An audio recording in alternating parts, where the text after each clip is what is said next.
You guys doing? Good. Great. Can't complain.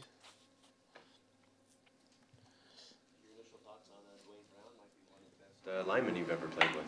Well, Dwayne's great. He's come in already as a professional. He's super excited to play with us. We're super excited to have him. He's as good as it gets, and he's a true pro. He's done a lot of great things in his career. How can a left tackle, experienced and talented as he is, help the entire offense? Well, I think with Dwayne coming in, I think that he's played so much football. He's had so much experience, and he knows things so well. And he's faced a lot of people too as well. And so I think with all of our guys up front, really, it's exciting just because they play so tough. And I know Dwayne's going to bring that too to the table.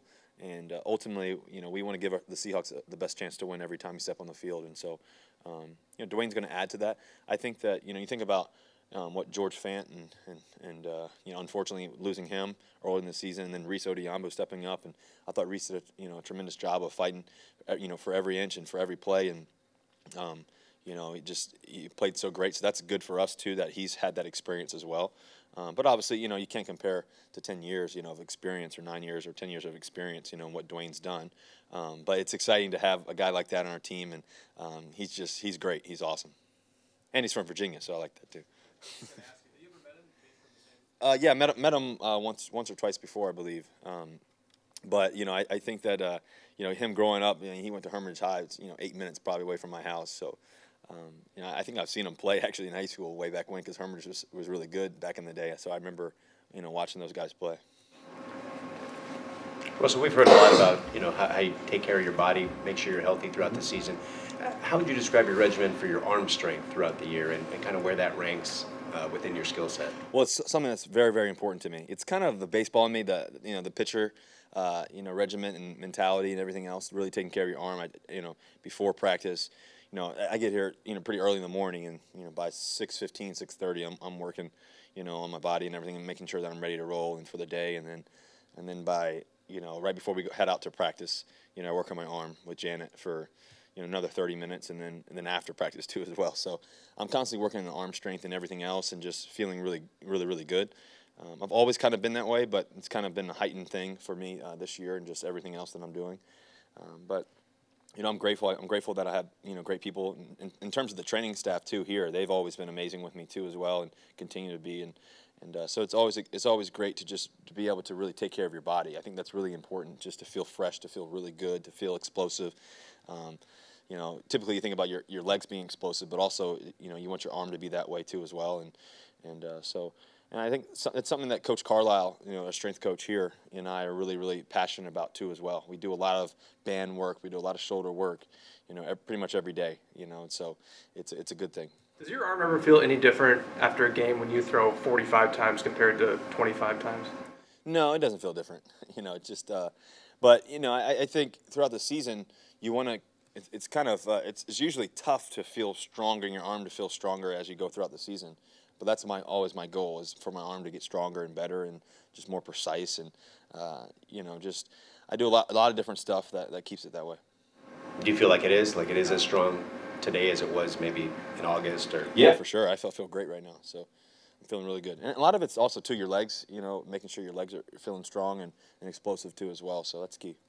What do you remember the Big Ten title game that year when you and Kirk played against each other? Well, I remember a few things. First of all, I remember losing, at Michigan State on a Hail Mary. I still don't know if it's in the end zone, but that one hurt. I think we had a chance to go to the national championship that year until that happened, and then fortunately we were able to play them in the Big Ten championship game. A great game. I mean, it was back and forth, back and forth. I remember Duckworth making a crazy play for us on 4th down, and thinking 4th and 7. I rolled left, hit him back on the right hand side of the field. But I just remember the atmosphere. I remember some of the best college football players, in that season being on that field at that one time. And so it was a battle, and fortunately the Wisconsin Badgers won that night. You know Kirk very well at all? Yeah, I do. So Kirk and I know each other pretty well. In the past few years, we haven't been able to stay in touch as much because he's busy, I'm busy, and everything else. But coming out, we knew each other really well. We trained at IMG together, and that was great. I mean, every day we got to work together. It was me, Ryan Tannehill, Kirk Cousins, and we had a bunch of other guys, Luke Kuechly, Bobby Wagner. We had a bunch of Mohamed Sanu, Josh Norman. I know Josh really well. I've always been close with Josh too. He's been great. And so, but in particular with Kirk, we got to work together every day, throwing and watching film together. So I have a lot of respect for him. He plays the game, as good as it gets. He's a phenomenal football player. He's a great mind, great attitude. He's everything that you want. Your guys' careers overlapped a little bit in the ACC. Well, what do you remember about Chris Thompson at Florida State, and what do you think about the production he's had in the NFL as a passing down back? Well, Chris Thompson is as quick and electric as you can watch a guy. Every time the Redskins play, I love watching those guys play because they got so many great players, and to watch a guy like Chris Thompson catch the ball and run the ball and be as fast and as agile as he is, it's pretty cool to watch. So he's kind of done the same thing, from the ACC at Florida State to come into the NFL. He's pretty special. Looking at their defense, what sticks out to you about their outside backers, specifically Ryan Kerrigan? Well, Ryan Kerrigan, he's been one of the best players in football for several years now. He's tough, he's physical, he's fast, he's got long arms, he can do a lot of different things, and he can zone drop, he's got good eyes, he can do a lot of different things. He gets to the quarterback. Obviously, that's his best thing that he does, and so we're definitely going to have to slow him down. He's a great football player, and it's tough to slow a guy down that's that talented. The play where you hit Trey Madden on Sunday, just what happened on that? I guess how did that unfold and all of that? What did you see there? I mean, it looked like he obviously broke. Yeah, without saying too much, we kind of we had a thought that he'd be able to sneak out, and sure enough he did, and he did a great job catching the football and getting down the field and making a huge play for us. You go against Richard Sherman every day. How does Josh Norman compare to some of the better cornerbacks? Well, it's you think about Richard Sherman going against him every day. He's as good as it gets. He's talented. He's got great hands. He's smart. He's intelligent. He plays the game the right way. I think about Josh Norman. He's got a lot of those exact same attributes. He's got long arms, very physical, instinctive as can be. He's passionate about the game.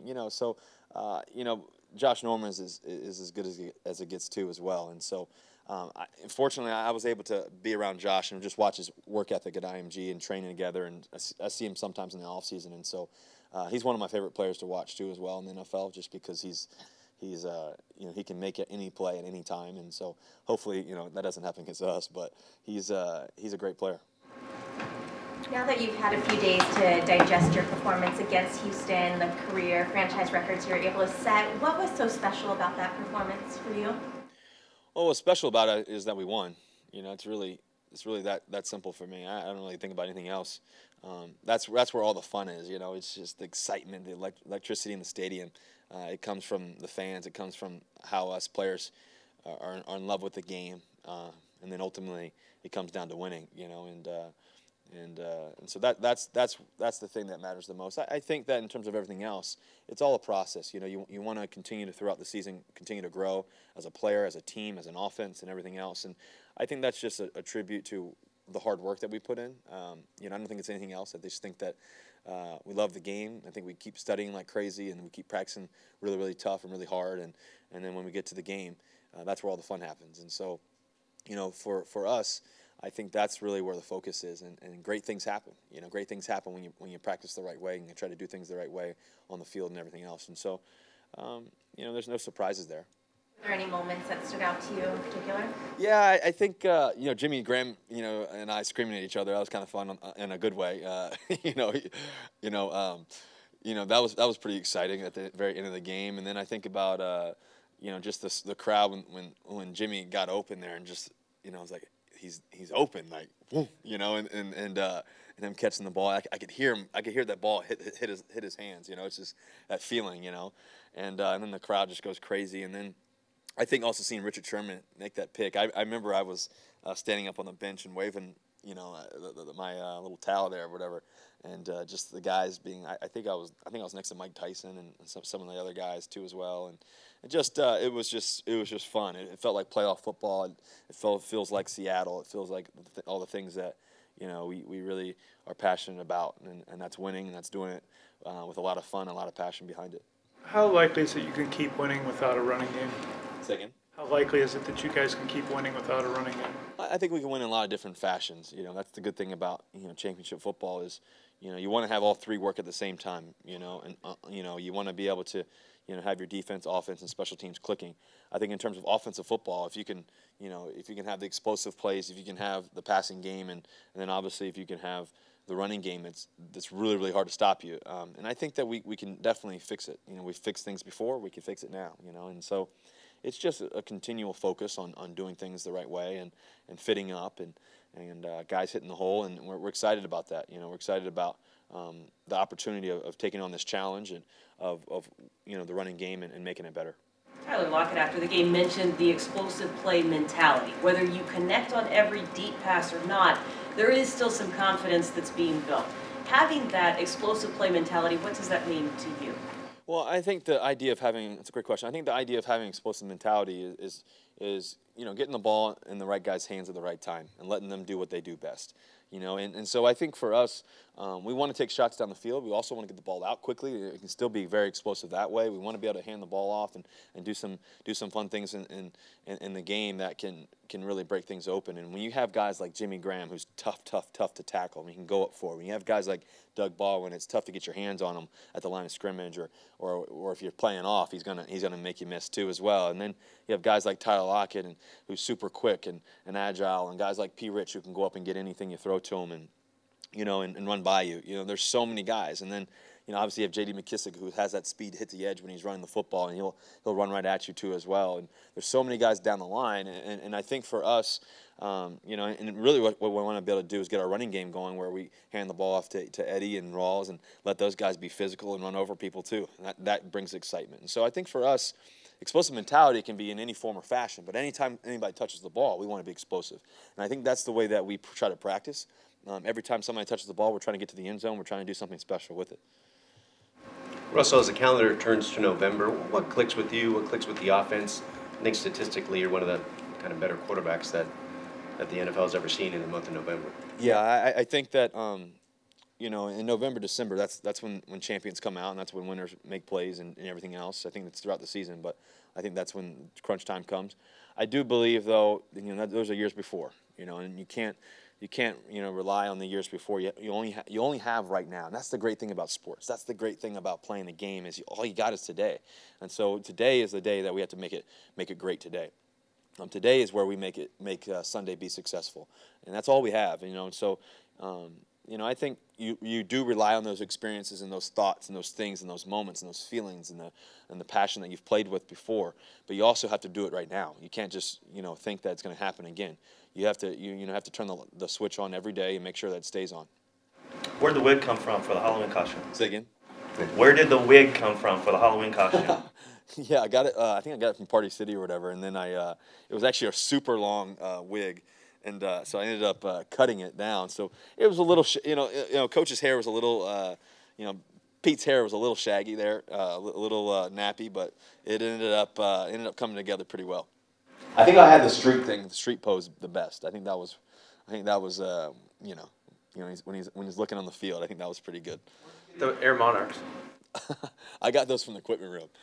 They're a little tight on me, so they were squeezing my feet. That's for sure. But I got through the day with them. You didn't just have a pair laying around? Say again? Didn't just have No, a pair? I didn't have a player laying around. I don't think anybody does. Yeah, those are the Pete Carroll editions. Offensive Player of the Week honors. Do those acknowledgments mean something to you? Well, I think that it just means that the Seahawks won. Yeah, that's it. We want to play at a high level every week, and that's all we have, and that's all that matters. Thank you guys. Go Hawks.